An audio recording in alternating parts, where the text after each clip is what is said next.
सकाळपासून दुपारपर्यंत, दुपारपासून संध्याकाळपर्यंत काम सुरूच राहिलं. एका मागोमाग एक झाडं कोसळत होती. पण तिथे एक वेगळीच गोष्ट दिसत होती.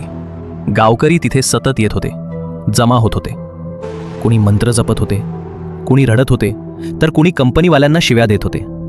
सागरला वाटलं कदाचित हे जंगल खूप जुनं असेल, त्यामुळेच हे लोक इतकं भावनिक होत असतील. पण तरीही ते लोक तसंच सगळं करत होते.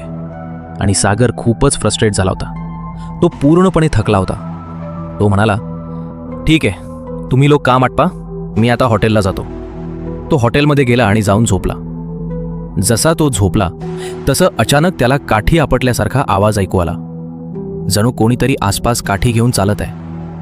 तो उठला, आजूबाजूला नजर फिरवली, पण आता काठीचा आवाज येत नव्हता. तो पुन्हा आपल्या बेडजवळ गेला आणि झोपला. त्यानं डोळे बंद केले आणि अचानक त्याला एक आवाज ऐकू आला, इथून निघून जा. तो पुन्हा उठला. त्याने इकडे तिकडे पाहिलं. त्याला वाटलं कदाचित गावकऱ्यांना पाहून त्यांनी जे काही बोललं त्यामुळेच या सगळ्या गोष्टी माझ्या डोक्यात चालू आहेत. गावकरी रडत होते, म्हणूनच मला हे सगळं ऐकू येत आहे.